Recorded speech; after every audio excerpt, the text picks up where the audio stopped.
नमस्कार साथियों, स्वागत है आप सभी का हमारे चैनल मिस्टर एमजी में। साथियों, आज की कहानी है एक ट्रक ड्राइवर बाबूलाल और उसके खलासी संजय की, जो आपको हर मोड़ पर एक डर का एहसास कराएगी। एक ऐसा जंगल का शॉर्टकट जहां हर कोई जाने से डरता है, लेकिन एक ट्रक ड्राइवर अपने लालच के कारण उस शॉर्टकट पर जाता है जहां से आने वाले लोग अक्सर कुछ न कुछ खो देते हैं। लेकिन ऐसा क्या है इस शॉर्टकट में, और बाबूलाल और उसके खलासी के साथ क्या होने वाला है, यह जानने के लिए बने रहिए हमारे साथ। और यदि आपने अभी तक हमारे चैनल मिस्टर एमजी को सब्सक्राइब नहीं किया है तो कर ले, क्योंकि मैं लाता रहूंगा आपके लिए डर और सस्पेंस से भरपूर कहानियां, जिससे आपको सुनने में मजा आएगा। और हां, मेरी मेहनत के लिए इस वीडियो को एक लाइक जरूर करें, और आपके पास भी कोई हॉरर कहानी हो तो उसे हमारे साथ शेयर जरूर करें। तो चलिए सुनते हैं आज की कहानी बाबूलाल की जुबानी। साथियों, मेरा नाम बाबूलाल है और मैं एक ट्रक ड्राइवर हूं। मुझे ट्रक चलाते हुए लगभग 18 साल हो गए हैं, और इन 18 सालों में मुझे इस काम का अच्छा खासा अनुभव हो गया है। मेरे पापा पहले एक कंपनी में काम करते थे, लेकिन कुछ साल पहले एक हादसे में उनकी मौत हो गई थी। उनके गुजर जाने के बाद हमारे परिवार की हालत काफी खराब हो गई थी, क्योंकि घर का पूरा खर्च वहीं चलाते थे। जब मेरे पिताजी की मौत हुई तब मैं सिर्फ 16 साल का था। हमारे परिवार में मेरी माँ, एक छोटा भाई और एक बहन है। पिताजी के गुजर जाने के बाद घर की सारी जिम्मेदारी मेरे कंधों पर आ गई थी। घर चलाने के लिए अब मुझे किसी काम की सख्त जरूरत थी। मैं इधर उधर काम की तलाश में भटकने लगा, लेकिन कहीं भी काम नहीं मिल रहा था। लेकिन एक दिन जब मैं काम की तलाश में जा रहा था, तब मुझे मेरा एक दोस्त मिला। मैंने उसको मेरी स्थिति बताई तो उसने मुझे कहा, तुझे काम चाहिए? तो मैंने हाँ में सर हिला दिया। तो वो मुझे अपने साथ लेकर गया और उसने मुझे उसके पापा की डेयरी में काम पर लगा दिया।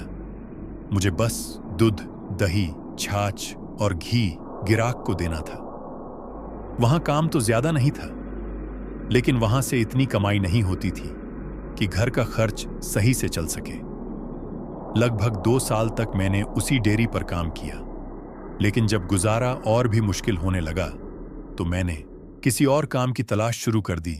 फिर एक दिन मेरी डेयरी के सामने एक ट्रक आकर रुका। उसमें से एक आदमी उतरकर उसी डेयरी पर आते हैं जहां मैं काम करता था।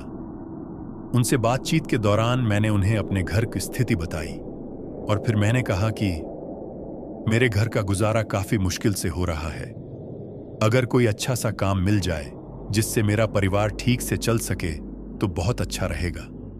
मेरी बात सुनकर उन्होंने कहा, छोटे मोटे काम तो बहुत हैं जो मैं तुम्हें दिलवा सकता हूं, लेकिन उनसे तुम्हारा घर नहीं चलेगा। हाँ, एक काम है जिससे तुम्हारे घर का गुजारा अच्छे से हो सकता है। उनके मुंह से यह बात सुनते ही मैंने उनसे पूछा, क्या काम है अंकल, बताइए। पहले तो वह कुछ देर चुप रहे, फिर बोले, ट्रक चलाने का काम। और फिर उन्होंने कहा, यही एक ऐसा काम है जिससे तुम्हारा घर अच्छे से चल सकता है। यह कहकर वह चले गए, लेकिन उनकी बातें मेरे दिमाग में गूंजती रहीं। कुछ दिन बाद मैंने खलासी का काम शुरू किया। कुछ समय तक ट्रक के साथ सफर किया, फिर धीरे धीरे सीखने लगा। जब पूरी तरह ट्रक चलाना सीख गया तो मैंने एक ड्राइवर के तौर पर काम शुरू कर दिया। अब घर का गुजारा आराम से चलने लगा था, लेकिन शायद मुझे इस बात का अंदाजा नहीं था कि जिस काम को मैंने मजबूरी में अपनाया है वही आगे चलकर मेरे लिए एक डरावनी हकीकत बन जाएगा। एक ऐसी हकीकत जिससे मैं अनजान था। अब मैं आपको उस रात की बात बताता हूं, जिस रात मेरे साथ वह सब कुछ हुआ जिसे याद करके आज भी मैं सहम जाता हूं, और अभी भी आपको सुनाते सुनाते मेरे रोंगटे खड़े हो जाते हैं। यह बात आज से 9 साल पहले की है, जब मैं रोज की तरह अपने ट्रक को लेकर एक जगह से दूसरी जगह माल डिलीवर करने जा रहा था। मुझे हमेशा की तरह रास्ते की लंबाई और हालात की चिंता थी, क्योंकि ट्रक ड्राइविंग का काम आसान होता, लेकिन इस बार एक खास बात थी। मुझे यह माल मनाली से शिमला तक पहुंचाना था, और वह भी अगली सुबह तक, जिसमें समय बहुत कम था। मेरे साथ मेरा खलासी संजय भी था, जो एक बहुत ही होशियार और मेहनती इंसान था। हम दोनों के बीच काफी हंसी मजाक चलता रहता था और इस सफर में उसका साथ हमेशा भरोसेमंद होता था। लेकिन संजय की एक आदत थी जो मुझे ठीक नहीं लगती थी। वो सफर के दौरान बार बार ट्रक को रुकवा था, कभी किसी वजह से तो कभी बिना किसी खास कारण के। वह हमेशा यही कहता रहता था, उस्ताद, आराम से सफर करना चाहिए, जल्दबाजी में क्या रखा है। इसीलिए जब भी वह ट्रक को रुकवाता मुझे थोड़ा चिढ़ महसूस होती थी, क्योंकि मुझे माल को समय पर पहुंचाना होता था और काफी बार उसकी वजह से मुझे माल पहुंचाने में देरी हो जाती थी। फिर भी वह बार बार वही बात करता और ट्रक रुकवाता, जिससे मुझे कुछ असहज सा लगता था। कभी कभी तो मुझे गुस्सा भी आता था, लेकिन उसकी आदत को जानते हुए भी मैं ज्यादा कुछ नहीं कहता था। उसके बाद हम अपने सफर पर निकल पड़े। शाम के करीब 5 बजे हम मनाली से माल भरकर रवाना हुए। सर्दी के कारण सड़क पर बर्फ जम रही थी, लेकिन हमारा ध्यान सिर्फ अपनी मंजिल तक पहुंचने पर था। उसके बाद हम दोनों थोड़ी बहुत बातें करते हैं। इस सफर में हमें मजा आ रहा था, बाहर से सर्दी और अंदर इंजन की गरम गरम भाप। इस सफर में हम दोनों काफी हंसी मजाक करते हुए जा रहे थे। कभी पुरानी यादें ताजा कर लेते तो कभी यहां वहां की बातें छेड़ देते। माहौल हल्का फुल्का और खुशनुमा लग रहा था, जैसे यह सफर हमें सिर्फ खुशी देने के लिए ही बना हो। लेकिन शायद हमें इस बात का अंदाजा नहीं था कि जितना हम हंस रहे थे, यह सफर आगे चलकर उतना ही हम पर भारी पड़ने वाला था। मुझे काफी देर हो गई थी। ट्रक चलाते चलाते अब काफी देर तक ट्रक चलाने के बाद संजय ने मुझसे कहा, उस्ताद, बहुत जोरों की भूख लगी है, आगे किसी ढाबे के बाहर अपने ट्रक को रोक लेना ताकि हम खाना खा सकें। उसकी बात सुनकर मैंने मुस्कुराते हुए कहा, हाँ यार संजय, भूख तो मुझे भी लग रही है। जैसे ही मुझे कोई ढाबा नजर आएगा मैं ट्रक को रोक लूंगा और फिर हम खाना खा लेंगे। संजय उम्मीद भरी नजरों से सामने की तरफ देखने लगा, शायद इस उम्मीद में कि कोई ढाबा जल्दी ही नजर आ जाए। अब मैंने घड़ी देखी तो रात के ठीक 10 बज चुके थे।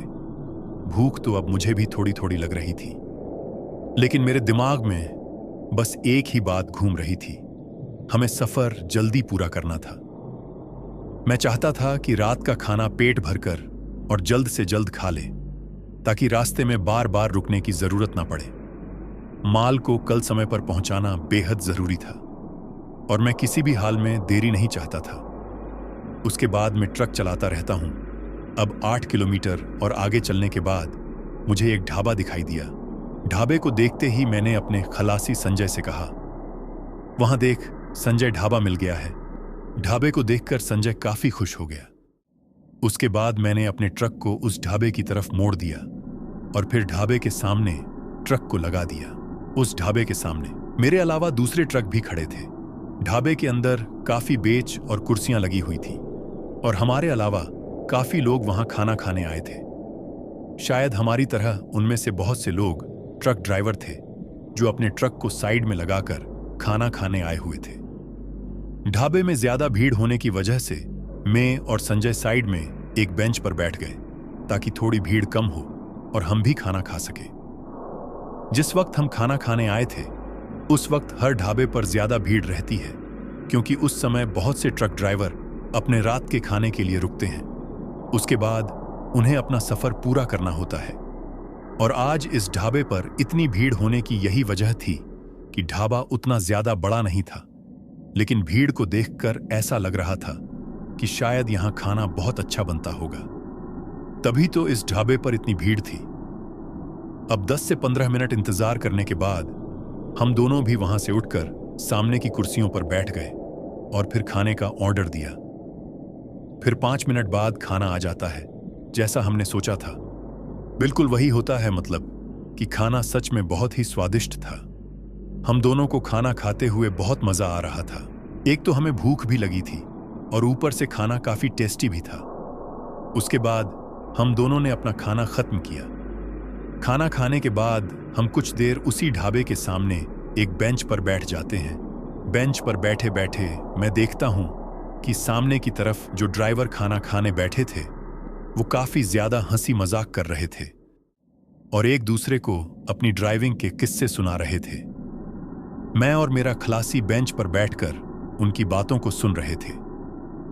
वो सभी ट्रक ड्राइवर यही बात कर रहे थे कि हमें हर मंजिल के रास्ते का शॉर्टकट मालूम है। कोई कहता मुझे इतने शॉर्टकट मालूम हैं, तो कोई कहता मुझे तुमसे ज्यादा पता है। उनकी बातों को हम दोनों काफी ध्यान से सुन रहे थे। तभी साइड में बैठा एक ट्रक ड्राइवर उन दूसरे ड्राइवरों से कहता है, मुझे हर रूट के शॉर्टकट्स पता है। और वह यह भी कहता है, तुम सबकी इतनी उम्र भी नहीं हुई जितने साल मैंने ट्रक चलाया है। जो ड्राइवर यह बात कर रहा था, उन सब ड्राइवरों में उसकी उम्र ज्यादा थी। उसके बाद उन सब की बातें खत्म हो जाती हैं। मतलब वह अपना खाना खाने के बाद वहां से उठकर अपने ट्रकों में चढ़ जाते हैं।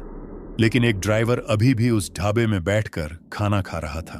और यह वही ड्राइवर था जो उन सब ड्राइवरों को यह कह रहा था कि मुझे हर रूट के शॉर्टकट्स पता है, और जितनी तुम्हारी उम्र नहीं हुई उतने साल मैंने ट्रक चलाया है। मतलब कि मैं उसी ड्राइवर की बात कर रहा हूं जिसकी उम्र उन दूसरे ड्राइवरों से ज्यादा थी।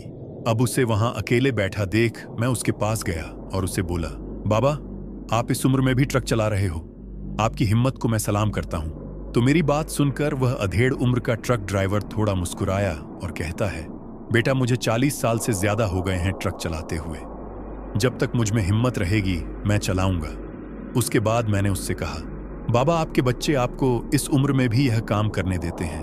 तो वह बूढ़ा ड्राइवर थोड़ी दुखी आवाज में मुझसे कहता है, बेटा मेरा एक ही लड़का था, उसकी कुछ साल पहले मौत हो गई है। उसके 2 छोटे छोटे बच्चे हैं। उन बच्चों के सिर से उनके बाप का साया तो चला गया, लेकिन उनकी परवरिश के लिए मुझे यह काम करना पड़ रहा है।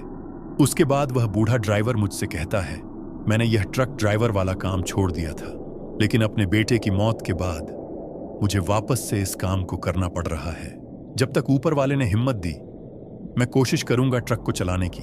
उसके बाद भगवान जाने, उसकी बात सुनकर मैं काफी भावुक हो गया। फिर मैंने उसे कहा, भगवान आपके परिवार को खुश रखे और आपको हिम्मत दे। उसके बाद मैंने थोड़ी हिम्मत करके उस अधेड़ उम्र के ट्रक ड्राइवर से पूछा, बाबा आप कुछ देर पहले उन दूसरे ड्राइवरों से कुछ बोल रहे थे कि आपको हर तरफ के रूट्स के शॉर्टकट्स पता है, क्या सच में बाबा आपको पता है? मेरी बात सुनकर वह थोड़ा मुस्कुराए और फिर उन्होंने मुझसे कहा, हाँ मुझे लगभग सारे शॉर्टकट्स पता हैं, क्योंकि इन 40 सालों में मैंने हर रूट पर अपने ट्रक को चलाया है।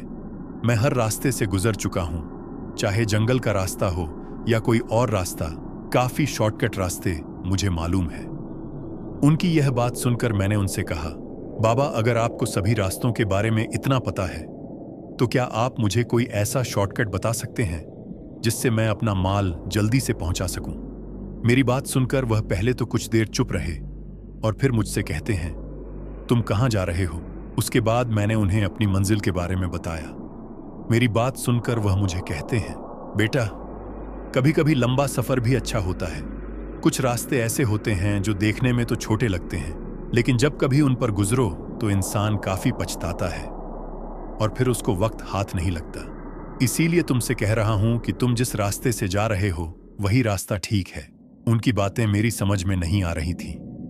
उसके बाद मैंने उनसे कहा, बाबा क्या जहां मैं जा रहा हूं उस तरफ के लिए कोई शॉर्टकट रास्ता नहीं है? मेरे काफी बार पूछने पर उस ट्रक ड्राइवर ने मुझसे कहा, एक रास्ता है जिससे तुम अपनी मंजिल पर 2 घंटे पहले पहुंच सकते हो, लेकिन इस वक्त तुम्हारा उस रास्ते पर जाना ठीक नहीं है।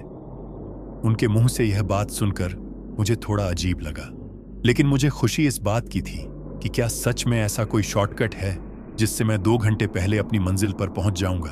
उसके बाद मैंने उस ड्राइवर से पूछा, बाबा वो शॉर्टकट किस तरफ है? मेरी बात सुनकर वह ट्रक ड्राइवर मुझे उस शॉर्टकट के बारे में बताने से मना कर देता है और मुझसे कहता है, अगर दिन के वक्त तुम मुझसे पूछते तो शायद मैं तुम्हें बता भी देता, लेकिन इस वक्त उस रास्ते पर जाना खतरे से खाली नहीं है। उनकी बात सुनकर मेरा क्लासी संजय मुझसे कहता है, उस्ताद अगर वह मना कर रहे हैं तो क्यों जिद पर अड़े हो? चलो ना, जो रास्ता हमको मालूम है उसी पर चलते हैं। उसके बाद मैंने संजय से कहा, तुमको पता है अगर हम अपनी मंजिल पर 2 घंटे पहले पहुंचे तो हम कितना डीजल बचा सकते हैं? हमारा काफी फायदा होगा। साथियों, मैं थोड़ा लालच में आ गया था। अपने फायदे को लेकर उसके बाद मैंने अपने संजय को चुप रहने के लिए बोल दिया और फिर मैं उस अधेड़ उम्र के ट्रक ड्राइवर से कहता हूं, ठीक है बाबा, इस वक्त मैं उस तरफ नहीं जाऊंगा, लेकिन उस शॉर्टकट का पता तो बता दो, क्योंकि जब कभी भी मुझे दिन के वक्त निकलना पड़े तो मैं उस तरफ से जा सकूं। मेरी बात को सुनकर वह ट्रक ड्राइवर मुझसे कहता है, मुझे उम्मीद है कि तुम उस तरफ नहीं जाओगे और तुम इतनी जिद कर ही रहे हो तो बता देता हूं। फिर वह ड्राइवर मुझसे कहता है, यहां से 7 से 8 किलोमीटर दूर तुम्हें एक सड़क दिखाई देगी जो कि हाईवे के दाएं तरफ होगी। बस वही है वो शॉर्टकट रास्ता जहां से तुम 2 घंटे पहले अपनी मंजिल तक पहुंच सकते हो। उस सड़क पर जाने से पहले तुम्हें एक बोर्ड भी दिखाई देगा। तुम जैसे ही उस बोर्ड को देखोगे तो समझ जाना कि यह वही रास्ता है। वह सड़क काफी सुनसान नजर आती है। उनकी बात सुनकर मैंने उस ड्राइवर का शुक्रिया अदा किया और फिर मैं अपने ट्रक की तरफ निकलता हूं। अभी मैंने अपने ट्रक की तरफ 2 से 4 कदम दिए ही थे कि वह ट्रक ड्राइवर मुझे पीछे से आवाज देता है और मुझसे कहता है, गलती से भी रात के वक्त उस रास्ते पर मत जाना। उसकी यह बात सुनकर मेरा खलासी संजय उससे कहता है, बाबा आखिर बताओगे भी कि रात के वक्त उस रास्ते पर क्यों नहीं जाना चाहिए? तो वह आदमी संजय से कहता है, जितना मैंने तुम लोगों से कहा है उतना याद रखना, बाकी इस बात को छोड़ो। उसके बाद हम दोनों अपने ट्रक में बैठ जाते हैं और अपने सफर की ओर बढ़ते हैं। हमने अपने ट्रक को स्टार्ट किया और हाईवे पर आगे की ओर बढ़ने लगे। अब कुछ देर में हमने 8 किलोमीटर का सफर पूरा कर लिया। जैसे ही हम 8 किलोमीटर उस हाईवे पर चले, हमें हाईवे के साइड में एक सड़क नजर आती है। शायद यह वही शॉर्टकट रास्ता था जो उस बूढ़े ट्रक ड्राइवर ने हमें बताया था। उस रास्ते को देखकर मैं थोड़ा खुश हो जाता हूं और संजय से कहा, देख संजय, हमें शॉर्टकट रास्ता मिल गया है और इस रास्ते की मदद से हम अपनी मंजिल पर जल्दी पहुंच जाएंगे, साथ ही हमारे डीजल की भी बचत होगी। उसके बाद मैं अपने ट्रक को उस रास्ते की तरफ मोड़ दिया।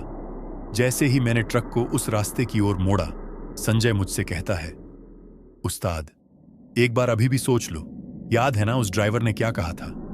रात के वक्त यह रास्ता ठीक नहीं है। अभी भी वक्त है उस्ताद, एक बार फिर सोच लो।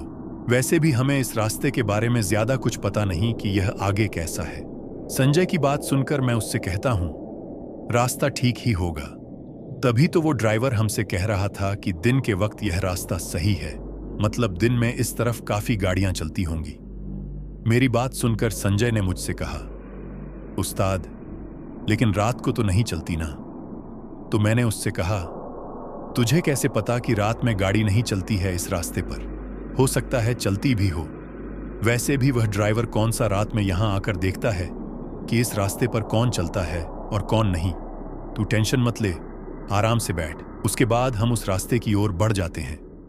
अब जैसे ही हम उस रास्ते के अंदर जाते हैं, हमें एक बोर्ड नजर आता है। उस बोर्ड पर कुछ लिखा हुआ था। उस बोर्ड के ऊपर की तरफ कोई चेतावनी लिखी हुई थी, क्योंकि जब मैंने अपने ट्रक को वहां से निकाला तो चलते चलते मैंने देखा कि उस बोर्ड पर बड़े बड़े अक्षरों में कुछ चेतावनी लिखी हुई थी। बाकी उस बोर्ड पर जो लिखा था वह छोटे छोटे अक्षरों में था, जो पढ़ने में नहीं आ रहा था। हालांकि मैंने उस बोर्ड को देखकर ट्रक को रोका नहीं, बस चलते चलते थोड़ा सा देखा था। उस बोर्ड को संजय ने भी देखा और उसने मुझसे कहा, उस्ताद, आपने देखा उस बोर्ड पर कोई चेतावनी लिखी हुई थी? उसकी बात सुनकर मैंने उससे कहा, हाँ मैंने भी देखा था, कोई चेतावनी थी, लेकिन हो सकता है उस पर यही लिखा हो कि लुटेरों से सावधान रहे। इसके अलावा और क्या ही चेतावनी हो सकती है। फिर मैं उसे यह भी कहता हूं, तभी तो वह ड्राइवर हमें रात के लिए इस रास्ते पर जाने से मना कर रहा था। लेकिन तू टेंशन मत ले, हम ट्रक को कहीं भी नहीं रोकेंगे जब तक अपनी मंजिल पर नहीं पहुंचते। हम नहीं रुकेंगे। उसके बाद हम उस रास्ते पर आगे बढ़ जाते हैं। अब हम उस रास्ते के काफी अंदर आ चुके थे। जैसे जैसे हम उस सुनसान रास्ते पर आगे बढ़ रहे थे, वैसे वैसे माहौल और भी भयानक होता जा रहा था। सड़क के दोनों तरफ घना जंगल फैला हुआ था। साथियों, आगे की कहानी देखने के लिए वीडियो को लाइक करके इस चैनल को सब्सक्राइब करें और कमेंट में पार्ट 2 जरूर लिखें।